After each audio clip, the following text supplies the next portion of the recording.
Good morning. Welcome to Motherhood Life. I'm Julie. This is reading through the Bible in a year. This year we're reading through the Chronological Bible. We're in the middle of 17 days of reading about the laws of Moses. Today we're on health and dietary laws. Grab your beverage this morning. Mine was tea until I drank it all. This is the mug of the hour. It is Brick House. It is a place in Erie that is now no longer there.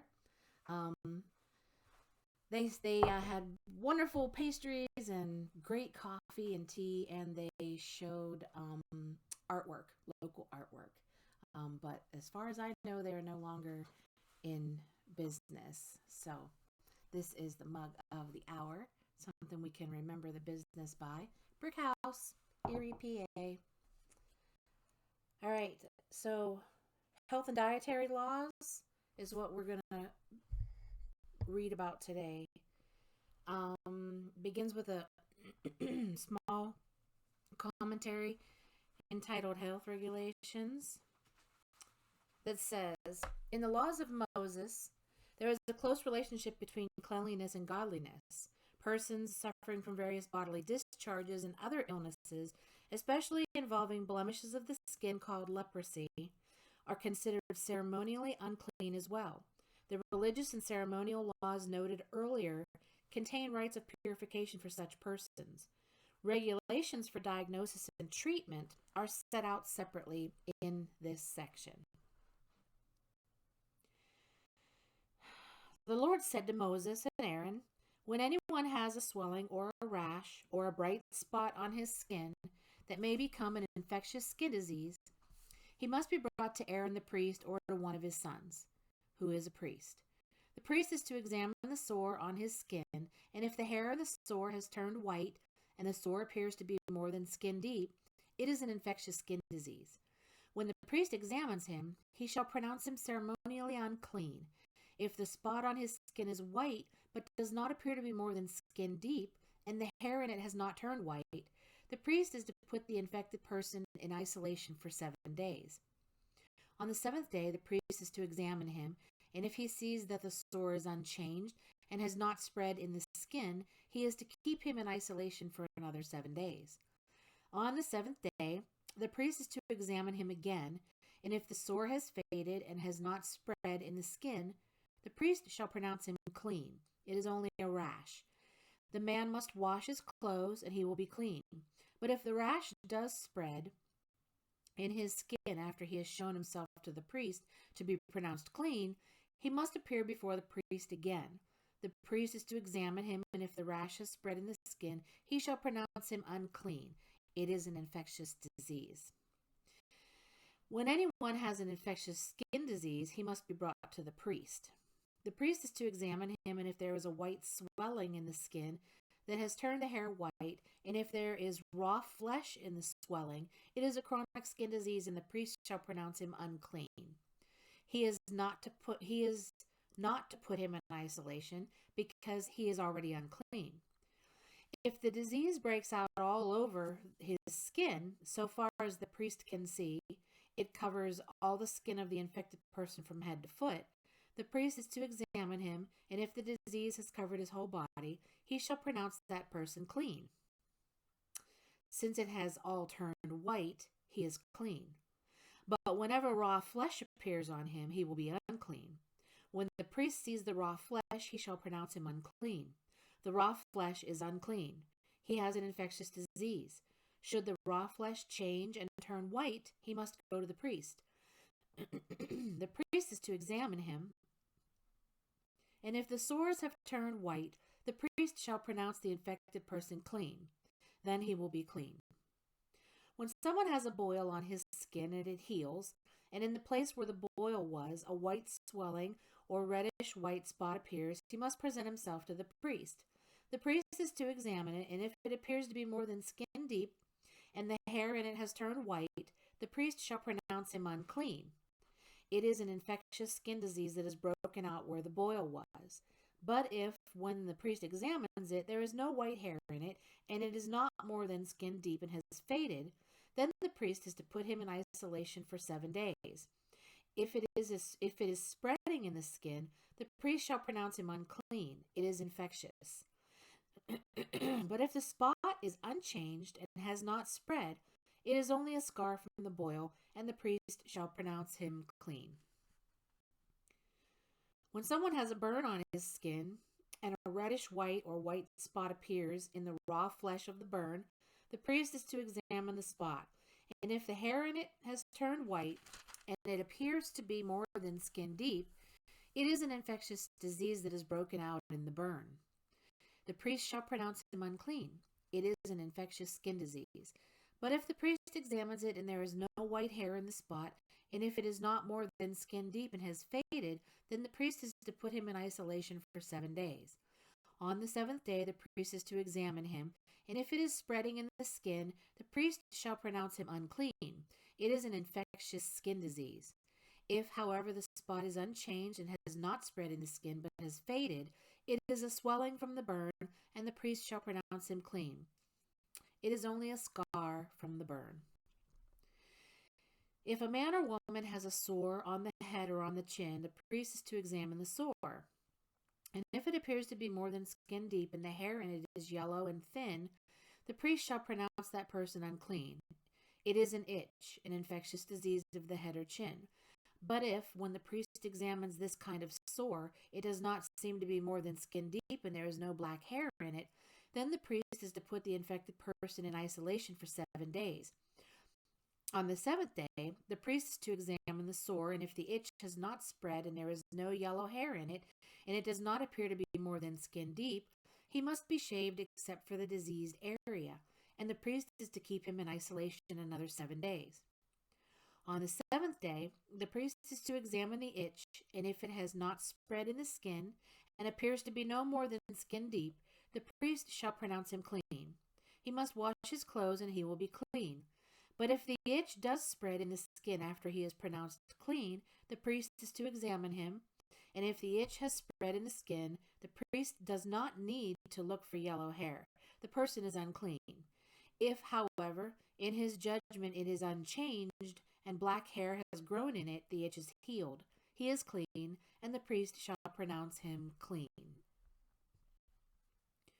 When a man or woman has white spots on the skin, the priest is to examine them, and if the spots are dull white, it is a harmless rash that is broken out on the skin. That person is clean. When a man has lost his hair and is bald, he is clean. If he has lost his hair from the front of his scalp and has a bald forehead, he is clean. But if he has a reddish white sore on his bald head or forehead, it is an infectious disease breaking out on his head or forehead. The priest is to examine him, and if the swollen sore on his head or forehead is reddish white, like an infectious skin disease, the man is diseased and is unclean. The priest shall pronounce him unclean because of the sore on his head. The person with such an infectious disease must wear torn clothes, let his hair be unkempt, cover the lower part of his face, and cry out, "Unclean, unclean." As long as he has the infection, he remains unclean. He must live alone. He must live outside the camp. If any clothing is contaminated with mildew, any woolen or linen clothing, any woven or knitted material of linen or wool, any leather or anything made of leather, and if the contamination in the clothing or leather or woven or knitted material or any leather article is greenish or reddish, it is spreading mildew and must be shown to the priest. The priest is to examine the mildew and isolate the affected article for 7 days. On the 7th day, he is to examine it, and if the mildew has spread in the clothing, or the woven or knitted material, or the leather, whatever its use, it is a destructive mildew. The article is unclean. He must burn up the clothing, or the woven or knitted material of wool or linen, or any leather article that has the contamination in it. Because the mildew is destructive, the article must be burned up. But if, when the priest examines it, the mildew has not spread in the clothing, or the woven or knitted material, or the leather article, he shall order that the contaminated article be washed. Then he is to isolate it for another 7 days.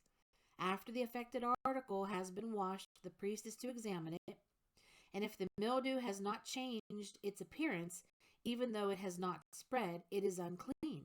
Burn it with fire, whether the mildew has affected one side or the other.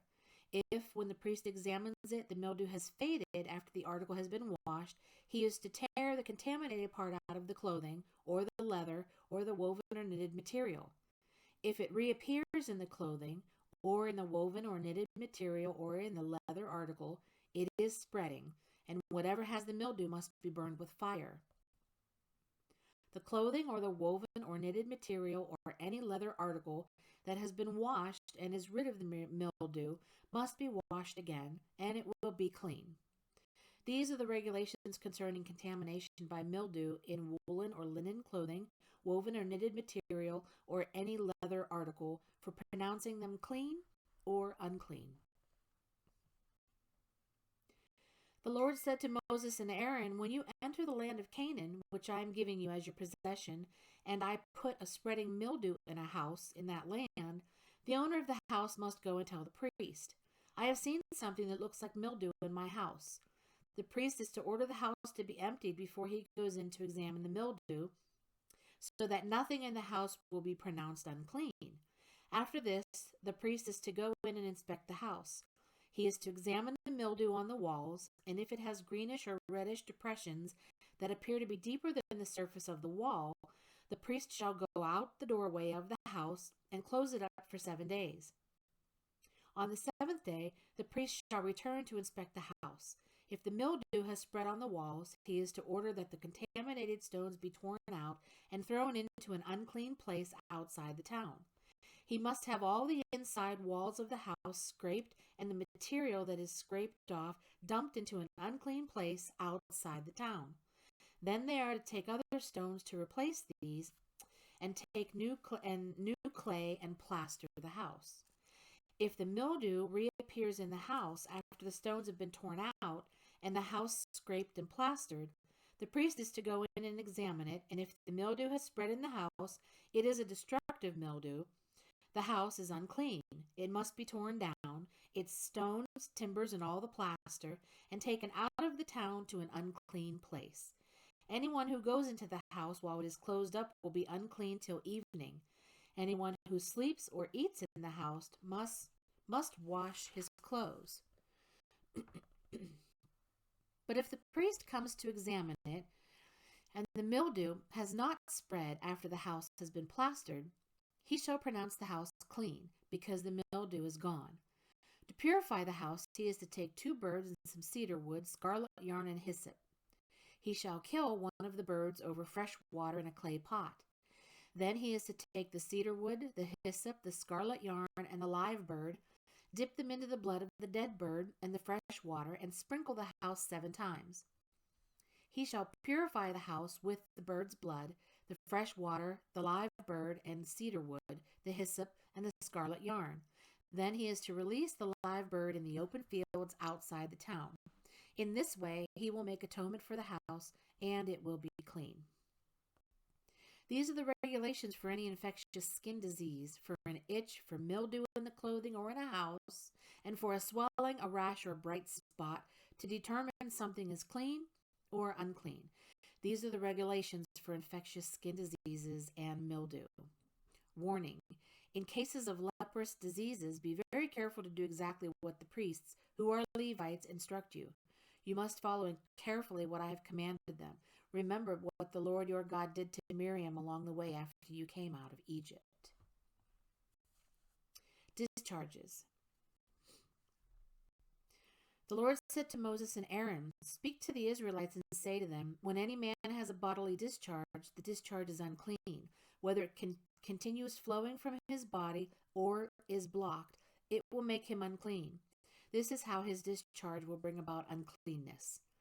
Any bed the man with a discharge lies on will be unclean, and anything he sits on will be unclean. Anyone who touches his bed must wash his clothes and bathe with water, and he will be unclean till evening. Whoever sits on anything that the man with the discharge sat on must wash his clothes and bathe with water, and he will be unclean till evening. Whoever touches the man who has a discharge must wash his clothes and bathe with water, and he will be unclean till evening. If the man with the discharge spits on someone who is clean, that person must wash his clothes and bathe with water, and he will be unclean till evening. Everything the man sits on when riding will be unclean, and whoever touches any of the things that were under him will be unclean till evening. Whoever picks up those things must wash his clothes and bathe with water, and he will be unclean till evening. Anyone the man with a discharge touches without rinsing his hands with water must wash his clothes and bathe with water, and he will be unclean till evening. A clay pot that the man touches must be broken, and any wooden article is to be rinsed with water. When a man has an emission of semen, he must bathe his whole body with water, and he will be unclean till evening. Any clothing or leather that has semen on it must be washed with water, and it will be unclean till evening.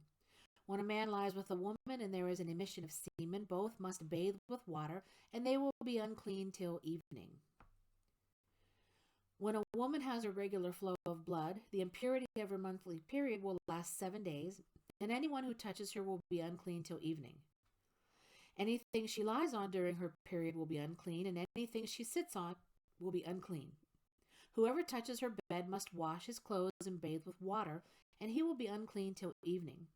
Whoever touches anything she sits on must wash his clothes and bathe with water, and he will be unclean till evening.